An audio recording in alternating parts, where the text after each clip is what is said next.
اور توحیدی رسالتی اور ولایتی پیغام پہنچائے وہ کون ہے؟ صرف اور صرف امام سجاد علیہ السلام۔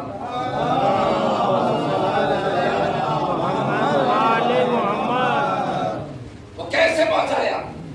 امام نے اپنے کلام میں بارگاہ خداوندی میں مصلی پر ایک دعا کہی۔ تو دعائیں بہت ہیں لیکن اس سے ایک جملہ یہاں نوٹ کرتا ہوں۔ میں نے کہا تھا کہ امام کا جہاد بالقلم ہے اور جہاد باللسان ہے، اور امام کے دو جہاد اور ہیں، جہاد بالعباد اور جہاد بالکردار۔ لیکن جہاد باللسان اور قلم کیا تھا؟ وہ مختصر سا خاکہ ہم جسے مسلح سمجھ رہے ہیں اور سماج آج بھی جسے مسلح سمجھ رہا ہے، اور جس دعا کو ہم سوچتے ہیں کہ خدا سے مانگا جا رہا ہے، لیکن امام نے مسلح اور خدا سے دعا کر کر ایک الگ معنی زمانے میں پھیلایا اور بتایا یہ مسلح بھی میدان جنگ سے کم نہیں ہے، یہ مسلح بھی میدان جنگ سے کم نہیں ہے، اور یہ دعا بھی اصلاح سے کم نہیں ہے، اصلاح سے کم نہیں ہے۔ اصلاح کیا ہے؟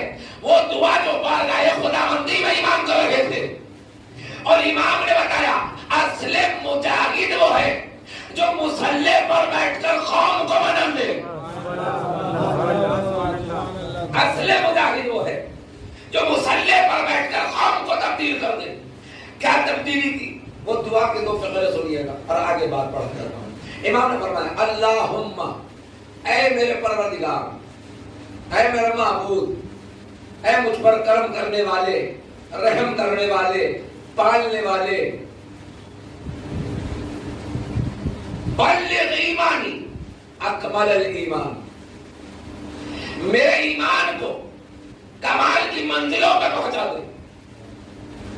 یہ دعائے امام سجاد ہے، اس کا پہلا فقرہ ہے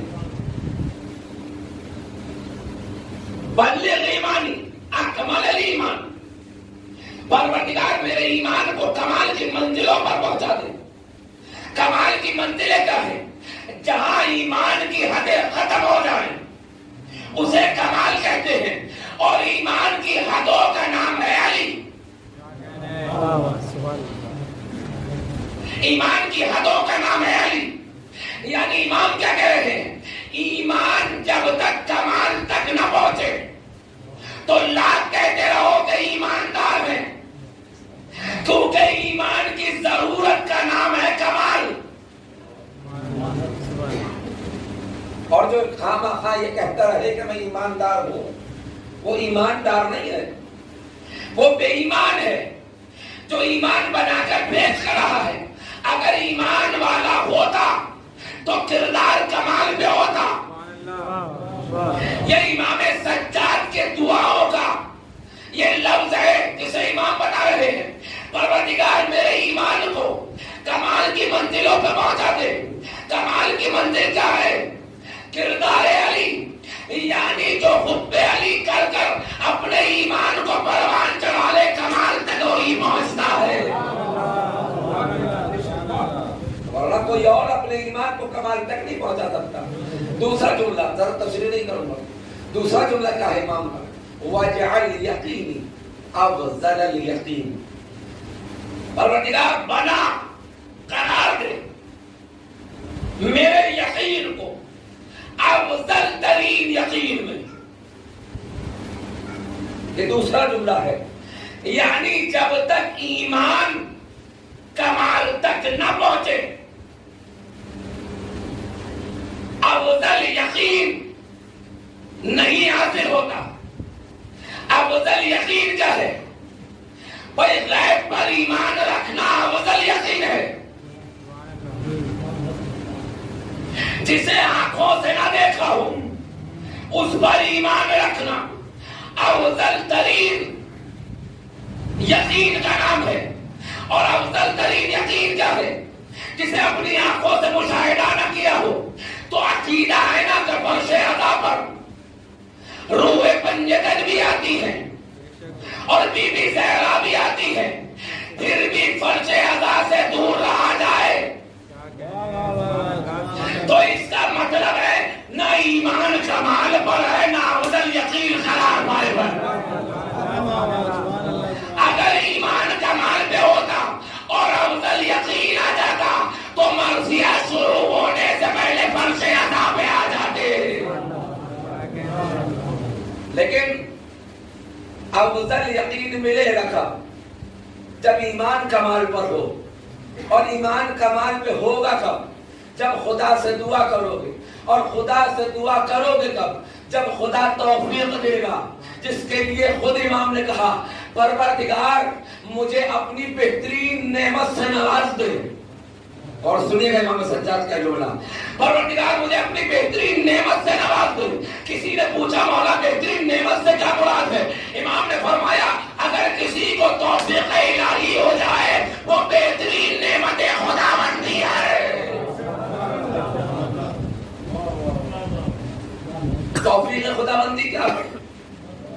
توفیق خداوندی میں سینکڑوں چیزیں آتی ہیں جنہیں گنانے کا تو وقت نہیں ہے۔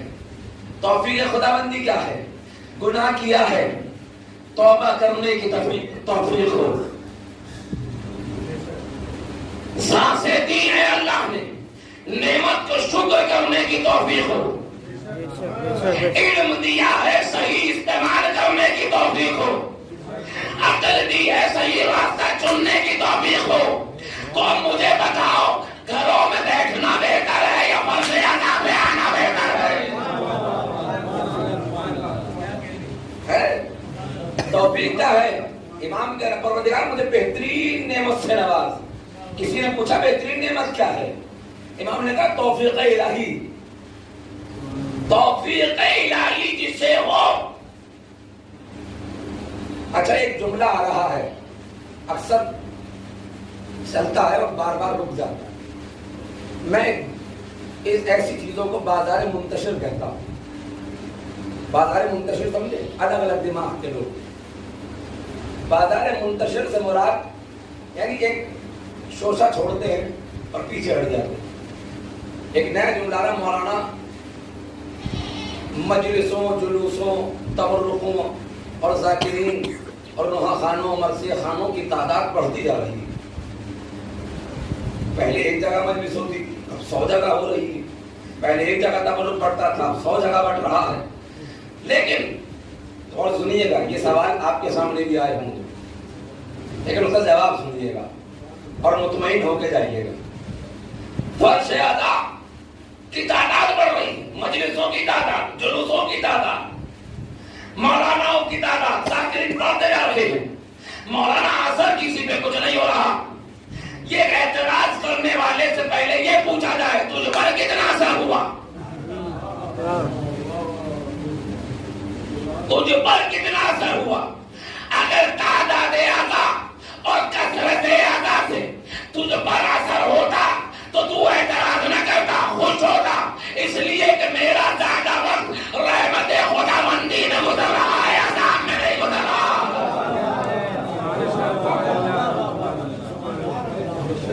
کون سا ایسا لمحہ اور موڑ اور کون سا دنیا کا ایسا کونا ہے جہاں گناہ نہیں ہے؟ صرف گناہ فرش عذاب میں نہیں ہے، یہ آپ کی بھی ذمہ داری ہے اور میری بھی۔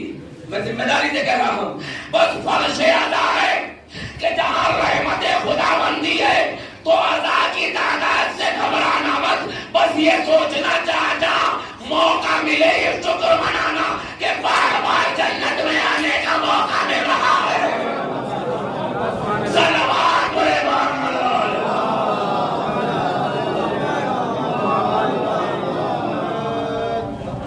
ہر کسی کو نہیں ملتا یہ۔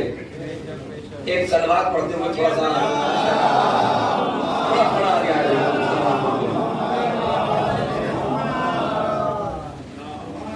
ہر کسی کو نہیں ملتا ہے یہ تبرک۔ ایک تبرک تو وہ ہوتا ہے جسے منہ کے ذریعے جسم میں اتارا جاتا ہے، ایک تبرک وہ ہوتا ہے جسے عقل کے ذریعے دل میں اتارا جاتا ہے. ایک تبرک وہ ہے جو منہ کے ذریعے پیٹ میں گیا, اس کا کچھ اثر نہیں ہوتا, اس کا اثر نہیں ہے. ایک تبرک وہ ہے جو عقل کے ذریعے دل میں اتارا گیا. تو مجھے انصاف سے بتانا, صاحب عقل اور صاحب علم ہو, صاحب فہم ہو, تبرک وہ بہتر ہے جو منہ سے کھایا جائے, یا تبرک وہ بہتر ہے جو عقل سے دل میں اتارا جائے؟ کون سا بہتر ہے بھائی آپ بولیے گا نا. عقل سے جو دل میں اتارا جائے, اس کا مطلب یہ ہے جب عقل سے دل میں غذا لی جائے جسے تبرک حسین کہا جاتا ہے, یاد رکھنا جو عقل کے ذریعے دل میں تبرک کو اتارے گا وہی منہ کے ذریعے پیٹ میں ہزار غذا اتارے گا. اور اس تبرک سے پڑھ کر بہتر کوئی غذا نہ ہوگی. بے شک بے شک. یہاں کتنے تبرک ملتے ہیں, عقل کا تبرک, نظر کا تبرک, فکر کا تبرک, تخیل و تعقل کا تبرک. اگر یہ عقل سلیم واقعی صراط مستقیم پہ ہو گئے تو مجالس اعضاء میں بیٹھنے کا فائدہ, مجالس اعضاء برپا کرنے کا فائدہ, مجالس اعضاء میں آنے کا فائدہ, مجالس اعضاء میں حصہ لینے کا فائدہ. اگر یہ عقل سلیم میں کھجی آ گئی تو وہ عقل سلیم نہیں رہتی, بلکہ کیا ہو جاتی ہے؟ سنیے گا, اصول کافی کی پہلی جلد باب عقل جہل میں پڑھیے گا, ہوگی بھی آپ کے گھر, مشہور و معروف کتاب ہے. باب عقل جہل میں پڑھیے گا. جناب آدم کے پتلے کو اللہ نے جب خلق کر دیا, اس میں روح پھونکی, اس کے بعد کا یہ واقعہ نقل ہوا. اصول کافی کی پہلی جلد باب عقل و جہل. جناب آدم بیٹھے ہوئے تھے جنت میں, تین نورانی چہرے جناب آدم کی دائیں جانب آ کر بیٹھے. جب بیٹھے جناب آدم نے پوچھا تم کون ہو؟ تو یہ روایت چھٹے امام جعفر صادق علیہ السلام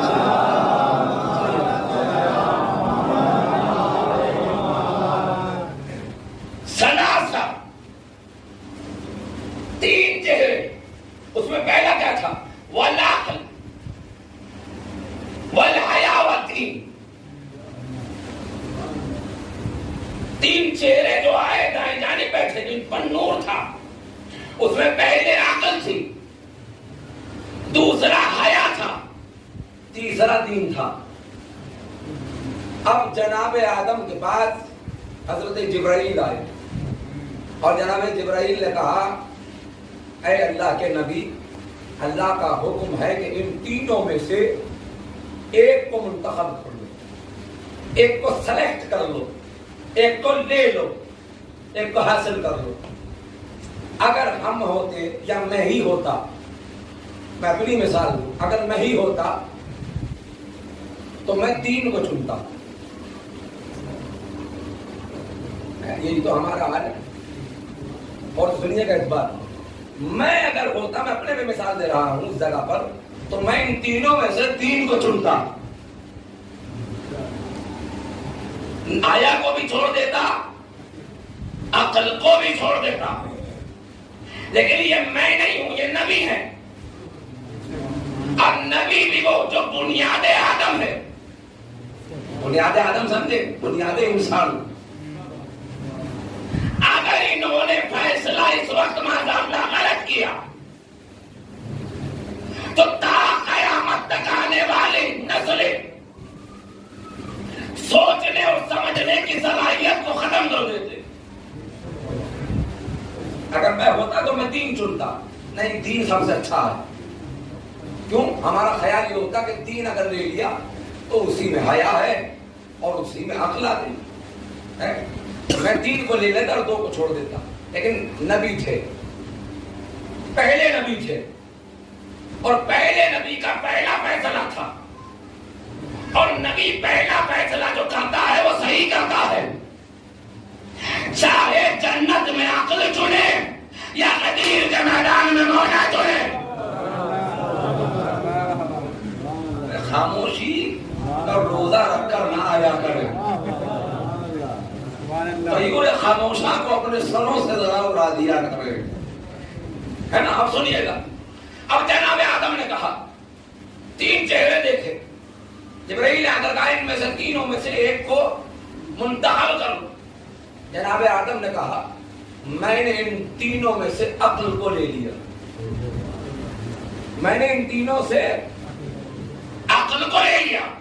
اب جناب جبرائیل نے کہا اے حیا و دین، اب تمہارا یہاں کا کام، چلو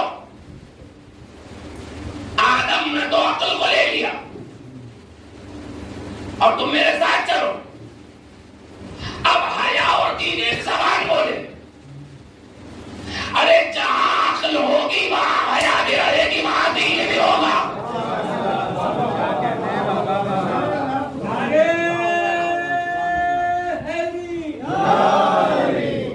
جہاں عقل ہوگی وہاں حیا بھی رہے گی، وہاں دین بھی ہوگا۔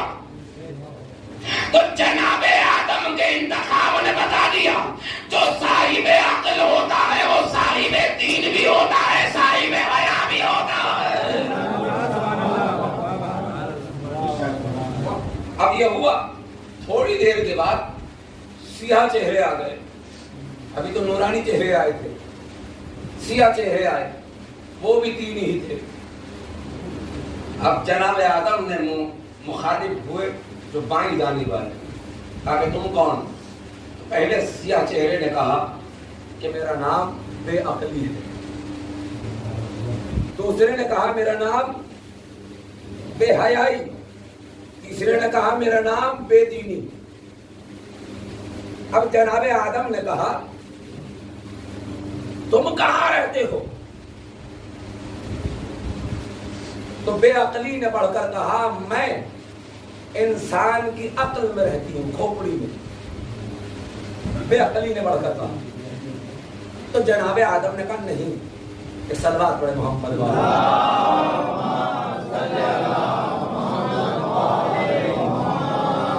ایک اور بابا نے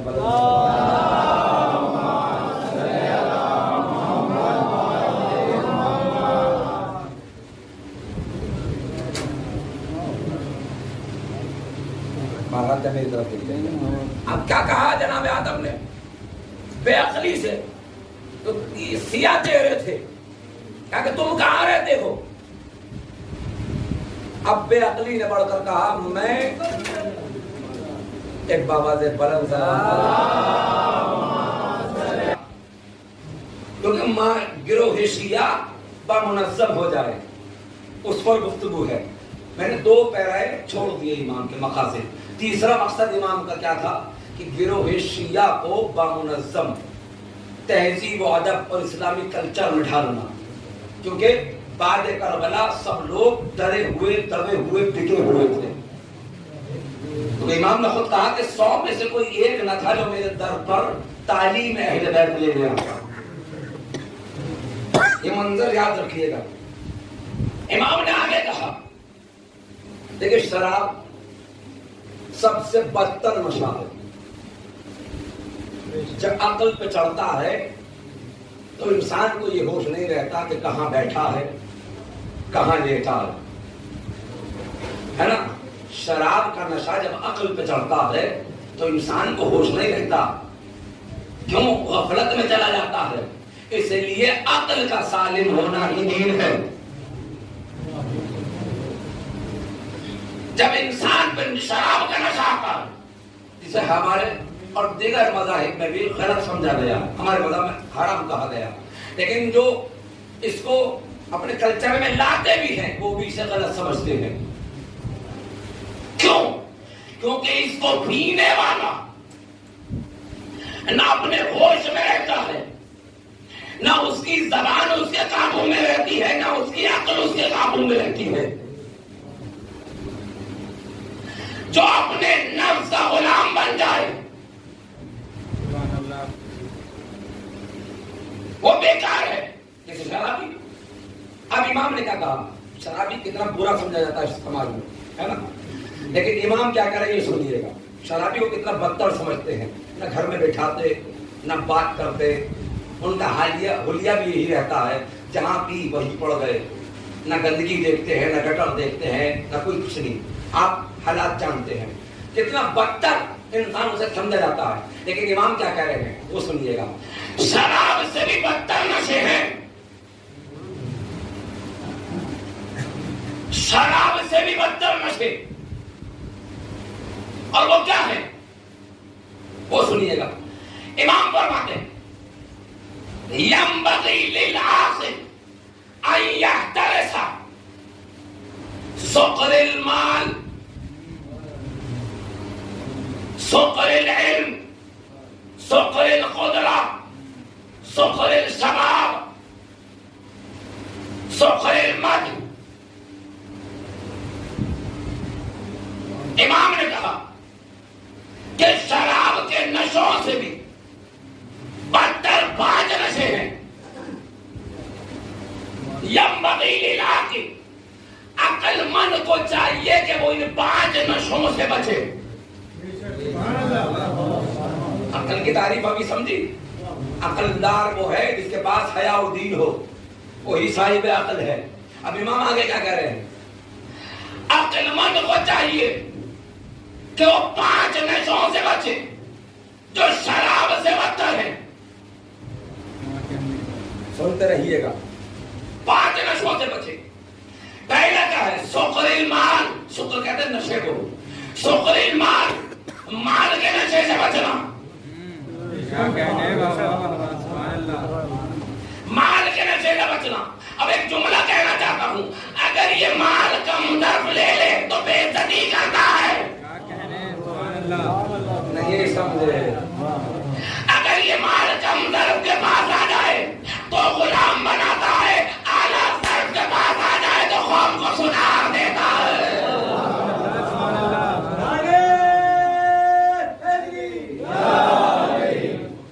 سخر المال، مال کے نشے سے بچنا. بھائی مال کمانا برا نہیں ہے، مال اکٹھا کرنا برا نہیں ہے، لیکن یاد رکھنا مال وہی بہتر ہے جیسا خدیجہ کا مال ہو. کیونکہ خدیجہ کا مال اسلام پر لٹایا گیا ہے، لیکن اور مال اسلام کی بربادی میں لگ جائے انہیں مال نہیں کہتے، مال کا نشہ کہا جاتا ہے. اسی لیے مال کے نشے سے بچنا. کبھی کبھی نئے دولت کمانے والا انسان مال کے نشے میں چور ہو جاتا ہے، اور اب اس کے جیب میں پیسہ آنے کے بعد ایک متکبرانہ لہجہ، انداز، گفتار اور رفتار میں تیزی آ جاتی ہے، اور جیب میں پیسہ ہوا، اب تو میں یہ بھی کر دوں گا، اب تو میں وہ بھی کر دوں گا، اب تو میں یہ بھی کر دوں گا. یاد رکھنا پیسے سے انسان بڑا نہیں ہوتا، علم کے وقار سے بڑا ہوتا ہے. اب جملہ دے رہا ہوں، اگر پیسے سے اور حکومت سے کوئی بڑا ہوتا تو نمرود سے زیادہ کوئی مالدار نہیں ہے جسے اللہ نے مچھروں سے مروا دیا. فرعون سے زیادہ کوئی طاقتور نہیں ہے جسے اللہ نے پانی میں غرق کرا دیا. آج امریکہ سے بڑھ کر کوئی طاقتور نہیں ہے جس نے امریکہ کے آگے آگے سر جھکا دیا.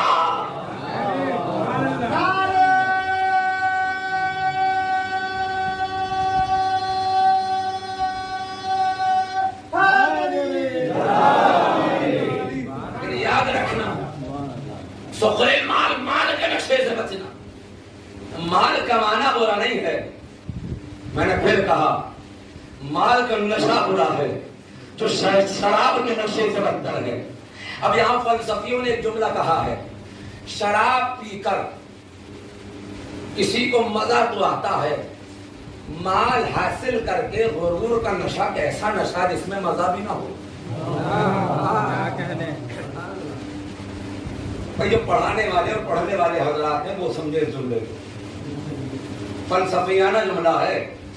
وہ کہتا ہے کہ جس گناہ میں لذت ہی نہ ہو اسے کرنے کا فائدہ کیا؟ اسے کرنے کا فائدہ کیا؟ اسی لیے چوتھے امام نے حدیث یاد آ گئی مجھے یہاں سے. امام نے کہا زانی اور شرابی سے وہ بدتر ہے جو نماز کو جان بوجھ کر چھوڑے.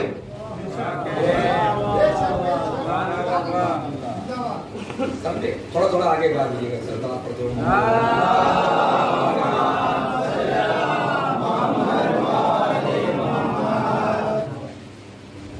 کہا امام نے شرابی اور زانی سے بدتر وہ ہے جو نماز کو ترک کر دے.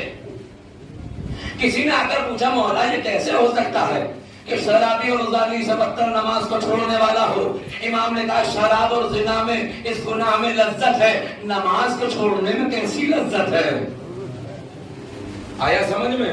بھائی شراب پینے میں بھی ایک لذت، زنا میں بھی ایک لذت، تو گناہ کیا جس میں لذت ہے، نماز کو چھوڑنے میں کیا لذت ہے؟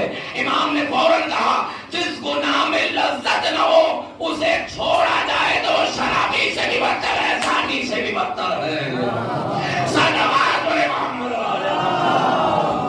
قوم اور سماج کو برباد کر بیٹھا ہے.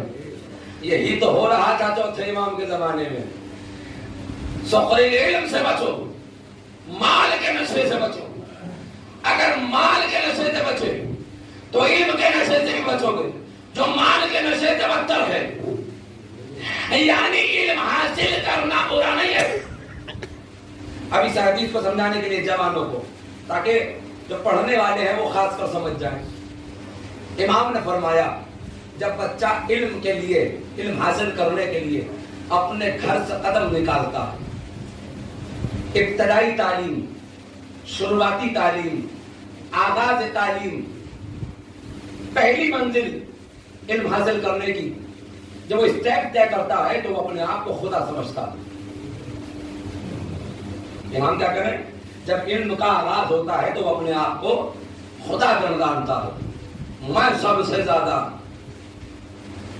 امام فرماتے ہیں جب وہ علم اور حاصل کرتا ہے تو اپنے آپ کو انبیاءوں میں شمار کرتا ہے. سنتے جائیے گا. امام فرماتے ہیں علم جب اور آگے بڑھتا ہے تو انسان اپنے آپ کو ملائک میں شمار کرتا ہے. جب علم اور آگے بڑھتا ہے تو انسان اپنے آپ کو صالحین اور متقین میں شمار کرتا ہے. امام فرماتے ہیں جب علم اور آگے بڑھتا ہے تو انسان اپنے آپ کو انسانوں میں لاتا ہے. سمجھ میں آیا؟ انسان اپنے آپ کو انسانوں میں لاتا ہے. امام فرماتے ہیں جب علم اور آگے بڑھتا ہے تو انسان اپنے آپ کو حقیر سمجھتا ہے.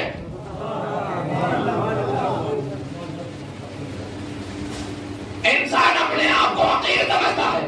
یعنی علم کے کمال کا نام یہ ہے کہ اپنے آپ نگاہوں میں تم ذلیل ہو تو سب سے بڑے عالم ہو. کیوں؟ جناب موسیٰ سے اللہ نے کہا اے موسیٰ اپنے سے کمتر کوئی شے لے کر آؤ. اب نبی خدا تھے جناب موسیٰ، تلاش کیا لیکن کوئی نہ ملا.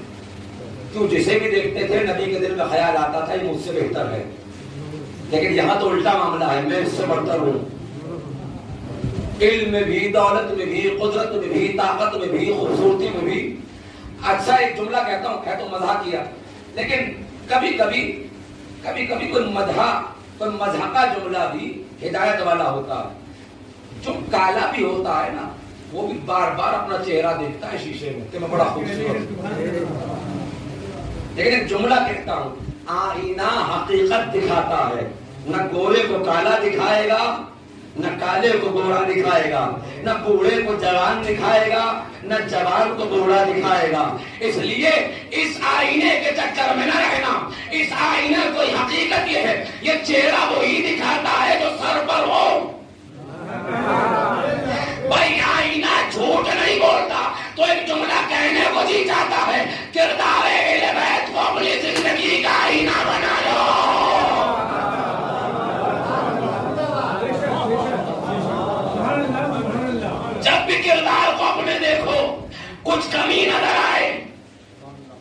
بھائی آئینے میں دیکھتے ہو بال ٹیڑھے ہوتے ہو تو کنگا کر کے سیدھا کرتے ہو، کیوں؟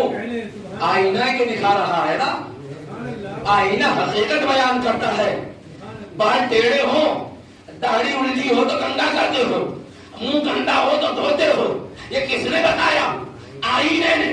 جب تم ظاہری منہ کو چمکانے کے لیے آئینے میں دیکھتے ہو تو یاد رکھنا روح کی پاکیزگی کے لیے، دل کی سلامتی کے لیے، عقل کی نورانیت کے لیے، عمل صالح کے لیے، زہد تقوی کے لیے، عرفان کے لیے، معرفت کے لیے، قرآن کے آئین کے لیے، معرفت اسلام کے لیے، قرآن کے پیغام کے لیے، امام کی پیغام کے لیے، سیرت اہل بیت کے لیے، محمد کو جاننے کے لیے، علی کو جاننے کے لیے. یہ دیکھا جائے علی نے کیا کیا اور ہم نے کیا کر رہے ہیں.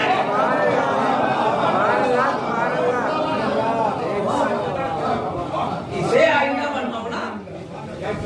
جب ظاہری چہرے کو سنوارنے کے لیے مصنوعی آئینے کی ضرورت ہے تو روح کی تازگی کے لیے ایسا حقیقی آئینہ کیوں نہ لایا جائے جو آئینہ اہل بیت ہے، تاکہ ہماری روح پاک و پاکیزہ ہو جائے. تو بس آخری جملہ میں نے چھوڑ دیا اور سب اور پھر بیان کروں گا. جناب موسیٰ نے کہا جب 3 دن کے بعد پہنچے، 2 دن کے بعد، پروردگار مجھ سے کمتر نہ ملا،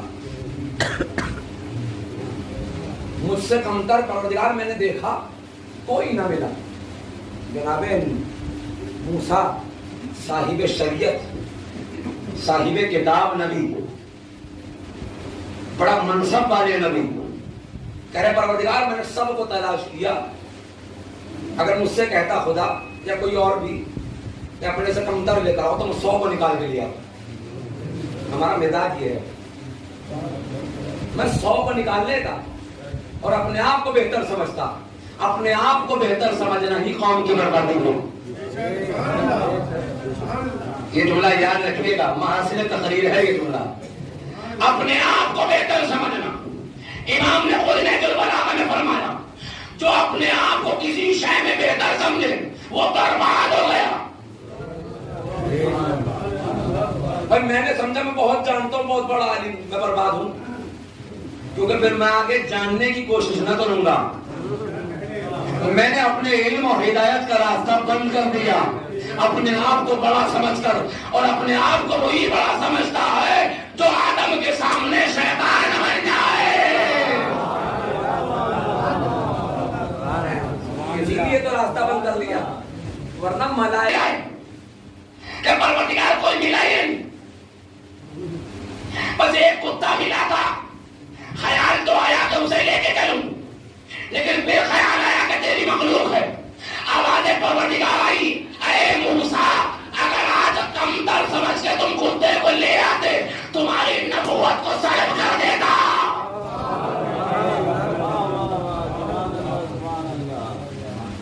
تمہاری نبوت کو چھین لیتا.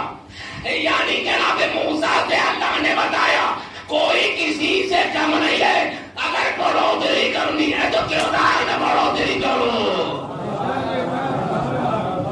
اس میں بڑھوتری کر کر بتاؤ، یعنی کوئی کسی سے کم نہیں ہے. یہی زمانہ تھا چوتھے امام کے زمانے میں. اور سمجھنے والے اس سے خوب سمجھ گئے ہوں تو علم اور مال کے نشے سے بچو. اب یہ 3 نشے ہیں، پھر انشاءاللہ قدرت کا نشہ، جوانی کا نشہ اور مدح کا نشہ، اپنی تعریف کا نشہ. یہ نشہ بھی بڑا خراب ہے، پھر انشاءاللہ ان کو بتاؤں گا. لیکن یاد رکھیں مال اور علم کے نشے سے بچو، جو شراب کے نشے سے بچتا ہے. بس میں نے ختم کیا. یہ کلام امام زین العابدین، معاشرے کو کیسے تشکیل دی جائے تاکہ گروہ شیعہ ہم خیال ہو جائیں، ہم دل ہو جائیں. اسی لیے امام نے جہاد بالقلم، جہاد باللسان کیا، کیونکہ جہاد بالسیف وہاں ہوتا ہے کہ جہاں واقعاً کوئی بہت زیادہ سخت ضرورت ہو. لیکن جہاد بالسیف سے زیادہ سخت ضرورت ہے کہ جہاد بالقلم اور جہاد باللسان. جہاد بالقلم سے مراد یعنی علم کا چراغ جلاؤ جو امام سجاد نے جلایا. صحیفہ کاملہ، صحیفہ سجادیہ، رسالۃ الحقوق جیسی کتابیں ہم کو ہدیہ دے کر بتا دوں یہ تمہارے لیے مشعل راہ ہے، یہ تمہارے لیے صراط مستقیم ہے، یہ تمہارے لیے توحید کا پروانہ ہے. اس پروانے کو جو اپنے دل میں اتار لے گا وہی جنت میں بے خطا جائے گا. یہ ایسا پروانہ ہے، ایسا نور ہے، ایسا علم کا خزانہ. اگر ایک دعا کو پڑھا جائے تو واقعاً دعا خدا سے ہے لیکن انقلاب زمانے میں ہے. دعا خدا سے ہے لیکن انسانوں کے ضمیروں کو جھنجھوڑا جا رہا ہے. دعا خدا سے مسلح پہ ہو رہی ہے لیکن عقلوں کو امام غنگل بخش رہے ہیں، جاہل لوگوں کو علم کی طرف لا رہے ہیں. ان دعاؤں کو پڑھیں، رسالۃ الحقوق کو پڑھیں. یہ ہندی میں بھی ملتی ہے، اردو میں بھی ہے، عربی میں بھی ہے، انگریزی میں بھی ہے. کس زبان میں چاہو اس زبان میں مل جائے گی. تو جوانوں ذرا اسے پڑھو. یاد رکھنا ایک تعریفی جملہ یہیں سے مسائل. میرے امام کے قصائد تو غیروں نے اپنی زبانوں سے کہے. فرزدق شامی جو امام کا شاعر ضرور تھا لیکن اتنی محبت نہیں تھی. امام کے اشعار اس نے مدح امام ذوالفقار کہے. ان اشعار کو نہیں پڑھ رہا، میں جملہ کہہ رہا ہوں، یاد رکھیے گا. امام کی مدح غیر زبانوں نے بھی کی ہے. یہی میرے امام کے لیے سب سے بڑا نمونہ ہے. غیر ممالک، غیر زبان، غیر مسلک، غیر فکروں نے بھی امام کے کردار کا لوہا مانا. یہی وجہ تھی کہ آج شیعت جو باقی ہے اس کے لیے آیت اللہ خامنئی نے جملہ کہا اگر امام جناب مختار کے ساتھ تلوار اٹھا لیتے یا جناب سلیمان سرد خزائی جو توابین میں سے تھے ان کے ساتھ تلوار اٹھا لیتے تو شیعت کی جڑیں اسی وقت ختم ہو جاتی. کیوں؟ یہ پروپیگنڈا لگایا جاتا کہ مختار کے ساتھ مل کر امام ذوالفقار معاذ اللہ کوفے کی حکومت قبضانے کے لیے اپنے بابا حسین کا بہانہ لینے کے لیے ہم سے تلوار اٹھا کر جنگ کی. لیکن امام نے ان تحریکوں میں ساتھ نہ دیا. لیکن امام نے جو کام کیا وہ مردہ ضمیروں کو زندہ کیا، اپنوں کو روشن کیا. یہی وجہ تھی کہ ہم زمین کو ہموار کر کر 5ویں اور 6ٹھے امام تک اس زمین کو ہموار کر کے دیا. یہی وجہ تھی اگر 4تھے امام یہاں سے زمین کو ہموار نہ کرتے، زمین کا ہموار کرنا یعنی پلین تاکہ انسان صحیح سے سفر کر سکے، اگر زمین ہموار 4تھے امام نہ کرتے تو 6ٹھے امام کے مدرسے میں ایک وقت میں 4000 طالب علم نہ ہوتے. اس میں ہر کیمسٹری، فزکس، حساب یعنی میتھمیٹکس، فلسفہ، علم رجال، علم طب سب کچھ موجود تھا.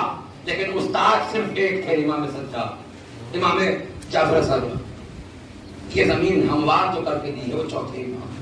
اتنا بڑا سرمایہ یاد رکھیے گا عزیزو، بس وہی کا غم منانے ہم یہاں جمع ہوئے. ہم ان کے نہ گریہ کا حق ادا کر سکتے ہیں نہ ان کی محنت اور کاوشوں کا حق ادا کر سکتے ہیں. جب بھی نام حسین آئے تو اپنی نجات کے لیے، اپنی فلاح اور بہبودی کے لیے، اپنی امن و آشتی کے لیے، اپنے سکون کے لیے، اپنے آنسوؤں کو رومال زہرا میں جگہ دینے کے لیے رویہ کریں. کیونکہ امام نے خود فرمایا جب ہمارے جد مظلوم کے مصائب ہوا کریں، امام رضا نے بھی، 6ٹھے امام نے بھی فرمایا تو دیکھو ایسے رویا کرو جیسے بوڑھی ماں اپنے جوان ٹھیڑا شیر. امام نے خود فرمایا دیکھو یہ نہ دیکھا کرو کہ کیسے منہ ڈوبا ہے، کیونکہ منہ دیکھ کر نہیں رویا جاتا. بے حال جو ہو جائے ایسے حسین کو رویا کرو، کیونکہ حسین مظلوم پر کیا مصائب نہ ڈھائے گئے. عزیزوں پھر امام نے فرمایا اگر تمہیں رونا نہ آئے تو اپنے سروں کو نیچا کر لیا کرو, اپنی گردنوں کو نیچا کر لیا کرو. اگر پھر بھی رونا نہ آئے تو امام فرماتے اپنی گردنوں کو نیچا کر کر ذرا سوچا کرو کہ حسین مظلوم پر ایسا کون سا گناہ کر لیا ہے کہ حسین مظلوم کو ایک آنسو نہیں نکل رہا ہے. آج شب شہادت جناب سکینہ ہے نا عزیزوں, کون سکینہ؟ حسین کی لاڈلی سکینہ, عباس کی لاڈلی سکینہ, امام سجاد کی لاڈلی سکینہ. کون سکینہ؟ وہ سکینہ جب شمر کا تماچا لگتا تھا تو سکینہ زمین کربلا پر رکی نہیں رہتی تھی بلکہ زمین کربلا پر زمین کربلا پر کلابانیاں کھاتی تھی, یعنی کئی تھپیڑے کھاتی تھی. روایت ہے کہ حمید بن مسلم کہ جب جناب سکینہ کے شمر تماچا لگاتا تھا سکینہ ایک جگہ نہیں بلکہ بہت دور جا کے تماچے کے زور سے لگتی تھی. جب تماچا زور سے لگتا تھا تو جناب سکینہ اپنی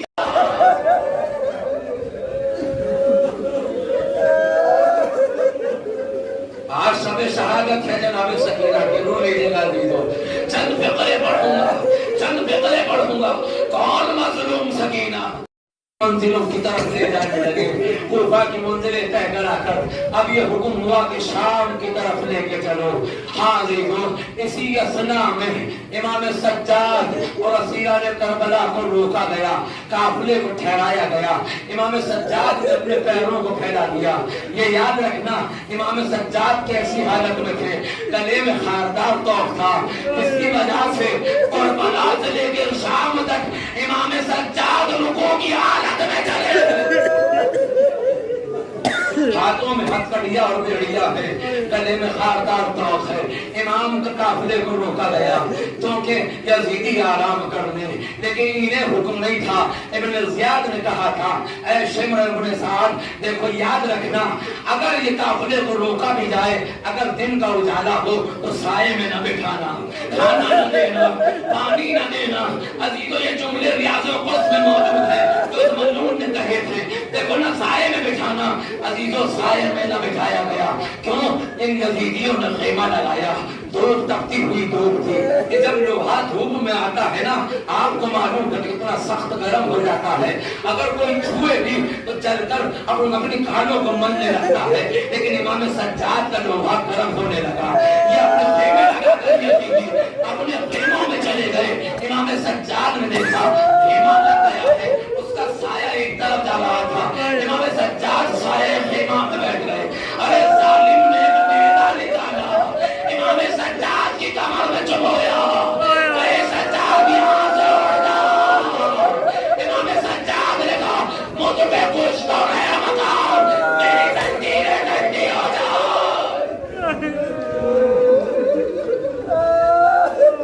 میں ہٹ جاؤں گا, پتہ نہیں تو آخری جملہ ہے, اب مجھ سے برداشت نہیں ہوگا کہ اس جملے کو کیسے روکوں.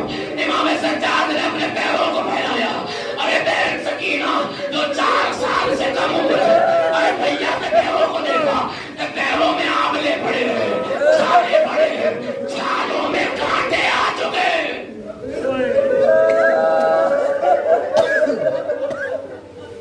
بھیا بہنیں بھائیوں سے بڑی محبت کرتی ہے نا, ارے تم بھی سائی میں بہن ہوں گے, اپنی بہنوں سے محبت کرتے ہوں گے. ارے سکینہ کی محبت سنو. ارے بھیا کے پیروں کو دیکھا, ارے چھالوں میں کانٹے ہیں. بھیا کے پاس ہے بھیا سجاد, تم سے چلا نہ جا رہا ہوگا, لو پیروں سے کانٹے نکال دو. امام سجاد کے کانٹے نکالے. امام سجاد نے سکینہ کے پیروں کو دیکھا, گلے لگایا. میری بہن تیرے پیر میں تو خود کانٹے سکینہ تو خود